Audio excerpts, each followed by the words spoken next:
दोनों लगातार अपनी बात रख रहे हैं। मैं सबसे पहले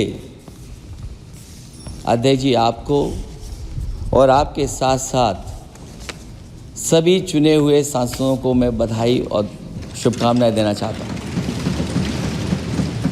साथ ही साथ मैं सबसे पहले देश के उन सभी समझदार और ईमानदार मतदाताओं को धन्यवाद जिन्होंने लोकतंत्र को एक तंत्र बनाने से रोका।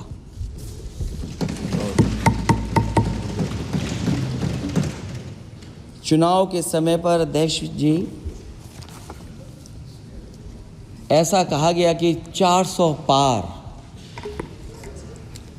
मैं समझदार जनता को फिर एक बार धन्यवाद दूंगा और मैं कुछ कहना चाहता हूं कि आवाम ने तोड़ दिया हुकूमत का गुरूर।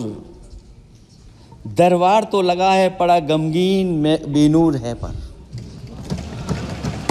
अध्यक्ष महोदय, दरबार तो लगा है पर बड़ा गमगीन बेनूर है। और पहली बार ऐसा लग रहा है हारी हुई सरकार विराजमान है। जनता कह रही है चलने वाली नहीं सरकार। अध्यक्ष महोदय, जनता कह रही है चलने वाली नहीं, ये गिरने वाली सरकार है। और क्योंकि ऊपर से जुड़ा कोई तार नहीं, नीचे कोई आधार नहीं, अधर में जो है अटकी हुई वो तो कोई सरकार नहीं। दरअसल पूरा इंडिया समझ गया है कि इंडिया ही प्रो इंडिया है। इस चुनाव में इंडिया अलायंस की नैतिक जीत हुई है। ये पीडीए इंडिया की सकारात्मक राजनीति, पॉलिटिक्स जो पॉजिटिव है, पॉजिटिव पॉलिटिक्स की जीत हुई है। ये इंडिया पीडीए की सोशल जस्टिस मुहिम की विक्ट्री है। 2024 का परिणाम हम इंडिया वालों के लिए जिम्मेदारी से भरा पैगाम भी है। और अगर हम यूं कहें अध्यक्ष महोदय कि 15 अगस्त 1947 अगर उपनिवेशिक राजनीति से आज़ादी का दिन था तो 4 जून 2024 देश के लिए सांप्रदायिक राजनीति से आज़ादी का दिन रहा। ये सांप्रदायिक राजनीति के अंत और सामुदायिक राजनीति की शुरुआत है। जहां सांप्रदायिक राजनीति का अंत हुआ है वहीं सामुदायिक राजनीति की शुरुआत हुई है। सबसे अच्छी बात हुई ये है कि इस चुनाव में सांप्रदायिक राजनीति की हमेशा के लिए हार हो गई है। अध्यक्ष महोदय, कहने को सरकार ये कहती है कि ये 5th लार्जेस्ट इकोनॉमी बन गई है और जीडीपी के मामले में 5th वर्ल्ड की इकोनॉमी बन गई है। लेकिन अध्यक्ष मोदी, ये सरकार क्यों छिपाती है कि अगर ये हमारी सबसे लार्जेस्ट इकोनॉमी, अगर हम 5वें नंबर पर हैं तो हमारे देश की पर कैपिटा इनकम, प्रति व्यक्ति आय हमारे किस स्थान पर पहुंची है। और हम लोगों ने तो अध्यक्ष महोदय देखा है कि अगर दिल्ली की सरकार ने कहा होगा कि $5 ट्रिलियन की इकोनॉमी बनेगी, तो जहां से प्रधानमंत्री जी चुन करके आते हैं वहाँ का प्रदेश के सरकार भी कह रहे कि हम $1 ट्रिलियन इकोनॉमी बना लेंगे। देश की इकोनॉमी कहाँ पहुँच गई, पर कैपिटा इनकम क्या है। लेकिन अगर उत्तर प्रदेश की इकोनॉमी को अगर $1 ट्रिलियन की इकोनॉमी बनना है तो कम से कम 35% की ग्रोथ चाहिए। मुझे नहीं लगता है कि 35% की ग्रोथ उत्तर प्रदेश पा पाएगा। हम हंगर इंडेक्स में कहाँ खड़े हैं, नीचे से कहाँ हैं। जो 5th लार्जेस्ट इकोनॉमी की बात कर रहे हैं वो इनइक्वालिटी के पैरामीटर पे कहाँ खड़े हैं, वो हैप्पीनेस इंडेक्स में कहाँ खड़े हैं। और जो लोग चुनाव को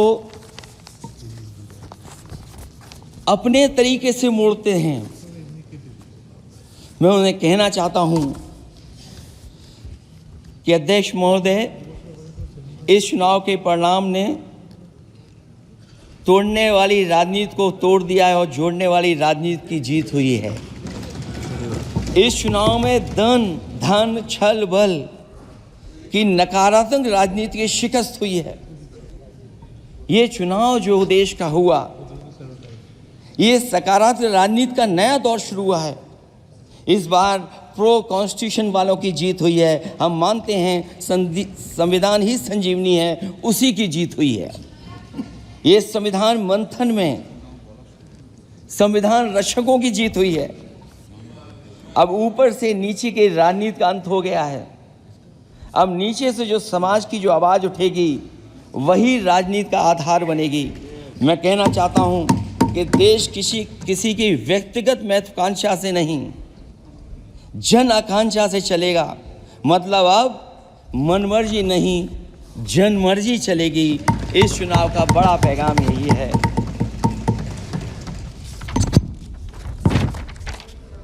अध्यक्ष महोदय, बहुत सी बातें हुई हैं। अगर उत्तर प्रदेश की बात न हो, क्योंकि अध्यक्ष महोदय सबसे बड़ा प्रदेश जहाँ है, उसने हर बार दूसरे दल को समर्थन देकर के सरकार बनाई। मैं उन्हीं लोगों से कहना चाहता हूँ कि लोग क्यूटो की फोटो लेकर बनारस की गलियों से लेकर के गंगा जी तक ढूंढ रहे हैं। उनको लगता है जिस दिन माँ गंगा साफ हो जाएंगी, शायद उस दिन कहीं क्यूटो उसकी गोद में कहीं मिल जाएगा। बनारसी लोग चाहते हैं कि कोई गंगा जी के भी तल में उतरकर उसका दर्द भी जाने। उत्तर प्रदेश की जनता का बस यही आग्रह है कि जिस गंगा जल को हाथ में लेकर सच कहने की कसम खाई जाती है, कम से कम उस गंगा जल से तो झूठ ना बोला जाए।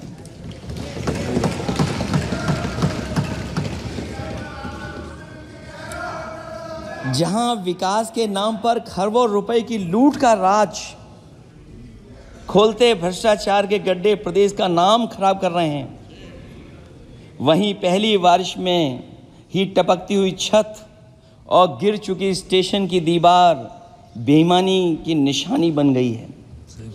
अध्यक्ष महोदय, विकास का ढिढोरा पीटने वाले इस विनाश की जिम्मेदारी कब लेंगे? और रही सच्चे विकास की बात, तो हमने जो सड़क बनाई उस पर हवाई जहाज उतरे थे और उत्तर प्रदेश की मुख्य नगरी में सड़कों पर नाव उतरी हैं। और अभी बारिश और हो जाएगी तो नाव से भी चलना पड़ेगा।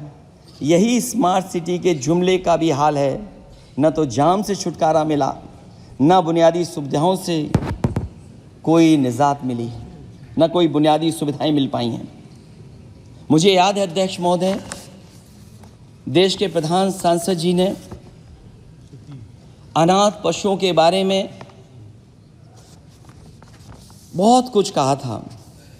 अनाथ पशुओं की समस्या से छुटकारा दिलवाने के लिए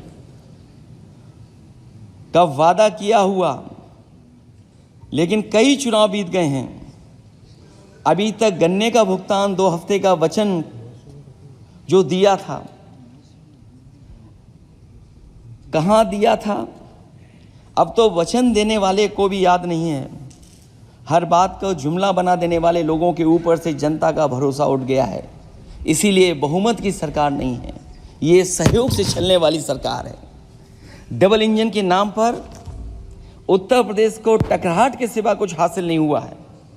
उत्तर प्रदेश में प्रभुत्व की लड़ाई 2 लोगों को आपस में लड़ा रही है, लेकिन उसकी मार जनता को सता रही है। पिछले 10 सालों की उपलब्धि बस इतनी रही कि एक शिक्षा परीक्षा माफिया का जन्म हुआ। अध्यक्ष महोदय, जिस समय चुनाव में थे और उत्तर प्रदेश में वो हालात देखे हैं कि नौजवान जब भी तैयारी कर करके जाता था और परीक्षा दे करके लौटता था तो उसको पता लगता था कि पेपर लीक हो गया। और उत्तर प्रदेश में केवल एक पेपर लीक नहीं हुआ है, जितनी भी परीक्षाएं हुई हैं सब पेपर लीक हुए हैं। केवल उत्तर प्रदेश ही नहीं, मैं माननीय सांसद की तरफ से सुन रहा था, कई ऐसे प्रदेश हैं जहां पर परीक्षाएं देने तो बच्चे गए लेकिन वहां भी पेपर लीक हो गया। और अभी जब 4 जून को रिजल्ट आया, उसके बाद जो बात उठी है, देश की सबसे प्रेस्टिजियस परीक्षा, उसका भी पेपर लीक हो गया। और आखिरकार ये पेपर लीक हो क्यों रहा है? सच्चाई तो ये है कि ये सरकार पेपर लीक इसलिए करा रही है कि सरकार नौकरी नहीं देना चाहती, रोजगार नहीं देना चाहती, उन नौजवानों का भविष्य नहीं बनने देना चाहती। पिछले 10 सालों की उपलब्धि बस इतनी रही है कि एक शिक्षा परीक्षा माफिया का जन्म हुआ है, जिसने तथाकथित अमृत काल में युवाओं के भविष्य की आशाओं को ही जहर दे दिया है। जो सरकार उम्मीद को मार दे, वह न तो वर्तमान को सुधार सकती है न भविष्य को संभाल सकती है। सरकार आशा का प्रतीक होनी चाहिए, निराशा का नहीं। जनता चाहती कि हर समस्या के लिए बीते कल को जिम्मेदार ठहराने के बहाने को सरकार छोड़े और आने वाले कल की बात करे। अगले 1000 साल के झूठे सपने दिखाने वाले अगले महीने होने वाली परीक्षाओं के लीक न होने की गारंटी कब लेंगे? जनता अब न तो किसी बहकावे में आएगी और न किसी के बहलावे फुसलावे में आएगी। जो लोग कहते हैं कि अमृत काल की बात करने वाले जनता का जागरण काल आ गया है, आज इस सदन में नए राजनीतिक जागरण के अनेक प्रतिनिधि बैठे हैं। अब जब बात होगी तो सच्ची बात होगी और जनता को पूरी सच्चाई के साथ हम लोग अपनी जिम्मेदारी के साथ बात रखेंगे।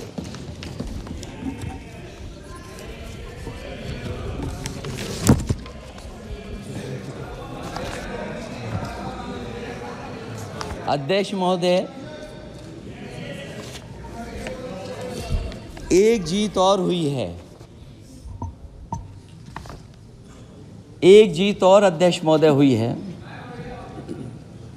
मैं जानता हूं सत्ता पक्ष बैठे वाले लोग समझ गए होंगे। अयोध्या की जीत भारत के परिपक्व मतदाता की लोकतांत्रिक समझ की जीत है। और हम तो अध्यक्ष महोदय यही सुनते आए हैं, होए वही जो राम रची राखा, ये है उसका फैसला। अध्यक्ष महोदय, होई वही जो राम रची राखा, ये है उसका फैसला, जिसकी लाठी में नहीं होती आवाज। जो करते थे किसी को लाने का दावा, वो हैं खुद किसी के सहारे के लाचार।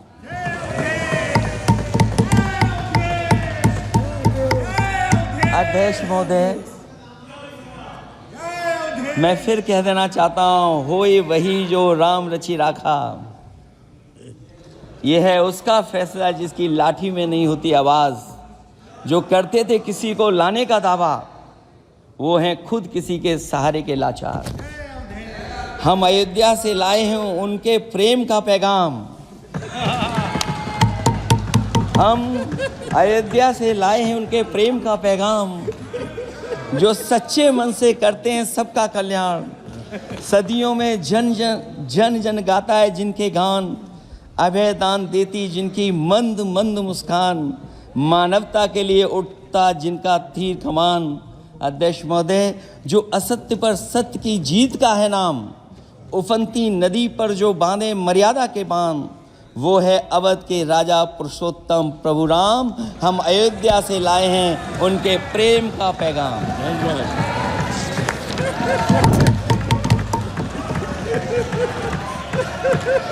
अध्यक्ष महोदय,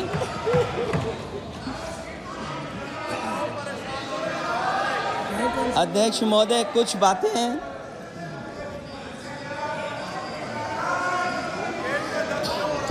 अध्यक्ष महोदय, कुछ बातें समय और काल से परे होती हैं, इसलिए आज यहाँ उत्तर प्रदेश के सदन में पढ़ा गया एक शेर याद आ गया, जो तब सही था अब और सही साबित हो रहा है। इजाजत हो अध्यक्ष जी तो मैं अर्ज करूं।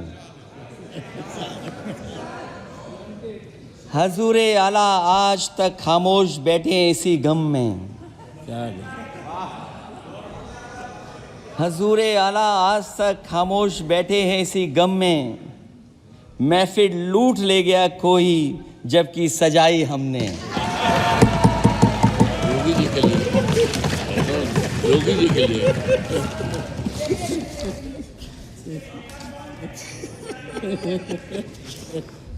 अध्यक्ष महोदय,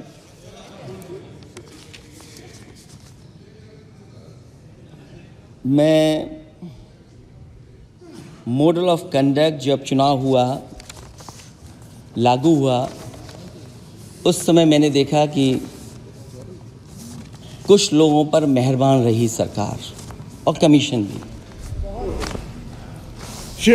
कई मैं बहुत डिटेल में नहीं जाना चाहता हूं अध्यक्ष महोदय, लेकिन कहीं ना कहीं प्रश्न उस संस्था पे भी लगा है, और अगर उस संस्था पर प्रश्न लगा है तो लगाने वाली सरकार की वजह से लगा है।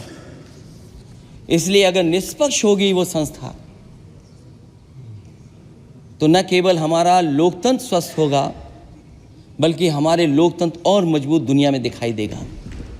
अध्यक्ष महोदय, ईवीएम पे मुझे कल भी भरोसा नहीं था, आज भी नहीं भरोसा। मैं 80 के 80 सीट जीत जाऊं तब भी नहीं भरोसा। और मैंने अपने चुनाव में कहा था अध्यक्ष महोदय कि ईवीएम से जीत करके ईवीएम हटाने का काम करेंगे। न ईवीएम का मुद्दा मरा है, न जाएगा खत्म। जब तक ईवीएम नहीं हटेगी हम समाजवादी लोग उस बात पर अड़ग रहेंगे। उत्तर प्रदेश अध्यक्ष महोदय वो प्रदेश है जिसने सरकार बीजेपी की बनवाई, एक बार नहीं 2 बार बनवाई, और उसी उत्तर प्रदेश के साथ कितना बड़ा भेदभाव, उत्तर प्रदेश के साथ बड़ा भेदभाव। मुझे याद है वो दिन जब प्रधानमंत्री जी एयरफोर्स के सबसे भारी वाहन हवाई जहाज से उतरे थे सड़क पर। वो अलग बात है कि उस प्रदेश के मुख्यमंत्री उनके साथ नहीं बैठ पाए थे, लेकिन वो एक्सप्रेसवे जो बना था और आज भी जो उत्तर प्रदेश में बन रहे हैं वो उत्तर प्रदेश के बजट से बन रहे हैं। लेकिन दिल्ली की तरफ से कोई एक्सप्रेसवे अभी नहीं दिया गया है। न केवल इंफ्रास्ट्रक्चर में भेदभाव हुआ है, बल्कि हमें याद है कि प्रधानमंत्री जी ने बड़े पैमाने पे गांव गोद लिए थे। और सोचिए, अगर देश के प्रधान सांसद अगर किसी गांव को गोद ले लें और उस गांव की तस्वीर न बदले तो शायद मैं नहीं समझता हूं कि किसी गांव की तस्वीर 10 साल में बदली होगी। मुझे वो गांव जिसको उन्होंने गोद लिया, जो प्रधानमंत्री जी की आदर्श योजना थी उसके तहत जो गोद लिया गया था गांव, वो 5 वर्ष पहले खूब शोर हुआ था कि बनारस शहर की तरह डोमरी में चमचमाने लगेगा एक गांव। हकीकत में कुछ नहीं हुआ।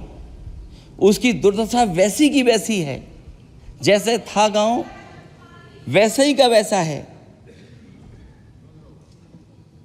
टूटी सड़कें, कच्ची पगडंडियां, उखड़े और टूटे हुए ईंट के खंजे, बदहाल हैंडपंप, पावरलूम और पंखे के जाली के कारखाने को आखिर कब तक रफ्तार मिलेगी जो उस गांव में काम होता था, लोग करते थे। खाली पड़े रसोई गैस के सिलेंडर, अंधाधुंध बिजली कटौती के बीच इस गांव के लोगों को हर सुबह मजदूरी की कभी ना खत्म होने वाली तलाश आखिर कब पूरी होगी। तो सोचिए, एक गांव की तस्वीर ये है। जो गांव कभी गोद लिया गया था उस गांव की भी तस्वीर नहीं सुधर पाई है। जो भाजपा के स्मार्ट सिटी के झूठे सपने में गांव के लिए कोई जगह नहीं है। अपने गांव गोद लेने की जो बात कही थी, क्या वो भी जुमला था अध्यक्ष जी? पता नहीं जिस गांव को गोद लिया था उसका नाम भी किसी को याद है कि नहीं। मैं नाम पूछ करके किसी को शर्मिंदा नहीं करूंगा, क्योंकि अगर नाम याद है तो ये तो और भी बुरी बात है कि अपने नाम याद रखने के बावजूद भी कुछ नहीं किया। जिसे गोद लिया जाता है उसे अनाथ बनाकर छोड़ देना अच्छी बात नहीं है। सेम। और अगर तस्वीर अध्यक्ष महोदय बदली हो 10 साल में उन तमाम गोद लिए हुए गांवों की, तो मैं सत्ता पक्ष के लोगों से कहूंगा जरूर इस सदन में बात रखें, जरूर बताएं आप। जो बात कभी अध्यक्ष महोदय कास्ट सेंसस की उठी थी, हम उस कास्ट सेंसस के पक्ष में हैं कि बिना कास्ट सेंसस के सामाजिक न्याय संभव नहीं है, सबको हक दिला पाना मुश्किल है। अध्यक्ष महोदय, राष्ट्रपति जी के अभिभाषण में अग्निवीर को लेकर के जो चिंता विपक्ष की थी और देश के नौजवानों की थी, वो चिंता वैसी की वैसी बनी है। अध्यक्ष महोदय, मैं ये कहना चाहता हूँ, मैं खुद मिलिट्री स्कूल से पढ़ा हूँ, मेरे साथ के बहुत बड़े पैमाने पे लोग फौज में, मैंने समय समय पे जो मेरे साथ पढ़े जो सीनियर थे उनसे भी जानकारी हासिल की है, बड़े बड़े ऑफिसर से मैंने पूछा है, वो शायद आपको न बता पाएँ, लेकिन दबी जुबान में उन्होंने कहा है कि देश की सुरक्षा के साथ अग्निवीर जैसी व्यवस्था लागू करने से समझौता हो रहा है। अध्यक्ष महोदय, किसी भी देश की सबसे बड़ी प्राथमिकता अगर कोई है तो वो देश की सीमाओं की सुरक्षा है। अग्निवीर जैसी व्यवस्था से कभी संभव नहीं है। अध्यक्ष महोदय, हम अग्निवीर व्यवस्था को कभी स्वीकार नहीं कर सकते हैं। आज नहीं कल, कल नहीं बाद में, जब कभी भी सत्ता में इंडिया गठबंधन आएगा, अग्निवीर व्यवस्था हमेशा हमेशा के लिए खत्म हो जाएगी।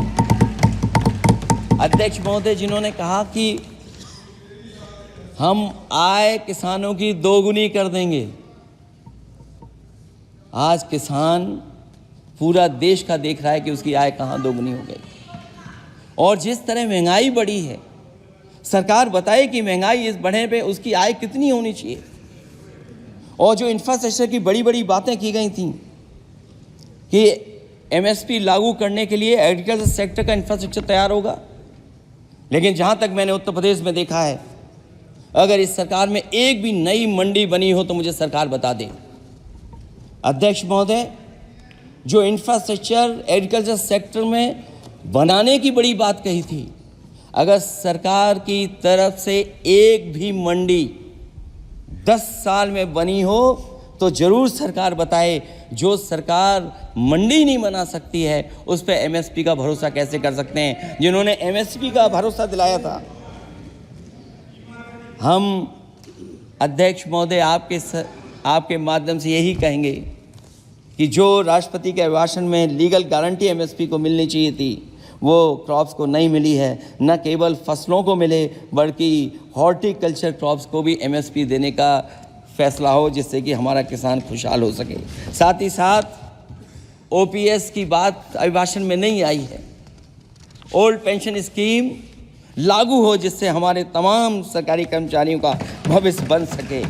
और देश की एक बड़ी आबादी, जहाँ से मैं चुन करके आता हूँ, उत्तर प्रदेश, जहाँ बुनकर, न केवल उत्तर प्रदेश बल्कि देश के कोने कोने में बुनकर समाज के लोग बड़े पैमाने पर रह रहे हैं, लेकिन बुनकरों को जो सुविधाएं मिलनी चाहिए वो भी इस सरकार में नहीं मिल पा रही हैं। जो प्रदेश सरकारों ने कभी बुनकरों के लिए योजनाएं चलाई थीं, वो भी अध्यक्ष महोदय बंद कर दी हैं। मैं अंत में इतना ही कहना चाहूँगा कि इस सरकार ने नौजवानों को नौकरी नहीं दी है, नौकरी और रोजगार उनसे छीने हैं, बहुत नौकरी छीनी है। इसलिए मैं कहना चाहता हूं अध्यक्ष जी, इसलिए मैं कहूँगा कि आपके राज में न नौकरी की उम्मीद है, न रोजगार क्योंकि आपने छोटे कारोबारी तक को इतना छोटा बना दिया है कि न तो वो अपना पेट भर सकता है, न किसी को नौकरी पर रख सकता है। जो कुछ पद निकलते भी हैं तो उन पर लेटरल एंट्री के नाम से पिछले दरवाजे से कुछ खास संगी साथियों को रख लिया जाता है। आरक्षण का हक नॉट फाउंड सुटेबल के नाम पर हड़पा जा रहा है। और अध्यक्ष महोदय, आरक्षण के साथ इतनी खिलवाड़ किसी सरकार ने नहीं की होगी जितनी खिलवाड़ इस सरकार ने की है।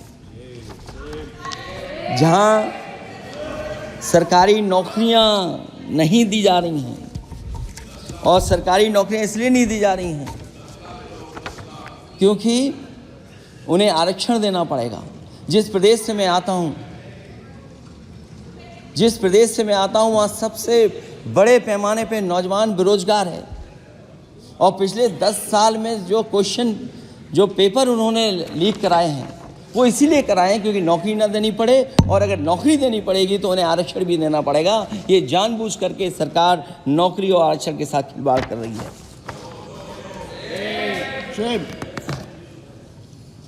मैं अध्यक्ष महोदय अंत में इतना ही कहना चाहता हूं, आशा है ये सरकार तब तक चलेगी तब तक उसके केंद्र में इस देश का हर एक गरीब, शोषित, वंचित, पीड़ित, पिछड़ा, दलित, अल्पसंख्यक, आदिवासी, महिला, युवा, छोटा कारोबारी, ईमानदार, नौकरी पेशा, आम आदमी और कर्मचारी, अधिकारी, मजदूर और किसान होगा, ना कि धनवान होगा। और शासन के आधार पर संविधान होगा। वह जुमलों की जगह सच में महंगाई, बेरोजगारी, भ्रष्टाचार, गरीबी, भुखमरी, सांप्रदायिक हिंसा, दलित व महिला उत्पीड़न, सामाजिक अन्याय जैसे मूलभूत मुद्दों का समाधान होगा। और भोजन, बिजली, पानी, दवाई, पढ़ाई जैसी बुनियादी ज़रूरतों के लिए कागजी योजनाओं की जगह सच में इंतज़ाम होगा। मैं एक बार फिर उत्तर प्रदेश की समझदार जनता द्वारा सबसे बड़ी पार्टी चुने जाने के साथ साथ इंडिया गठबंधन समाजवादी पार्टी और कांग्रेस को सबसे ज़्यादा सीटें जिताई, उसके लिए मैं उत्तर प्रदेश की जनता का बहुत बहुत धन्यवाद और आभार भी प्रकट करूँगा। मुझे उम्मीद है कि अगली बार जब राष्ट्रपति जी का भाषण हो वो सरकारी भाषण ना हो, सच्चाई के साथ सरकार अपनी बातें रखें। इन्हीं शब्दों के साथ अध्यक्ष महोदय मैं आपका बहुत बहुत धन्यवाद देता हूँ। Very good. Thank you. Shri Santosh Pandey.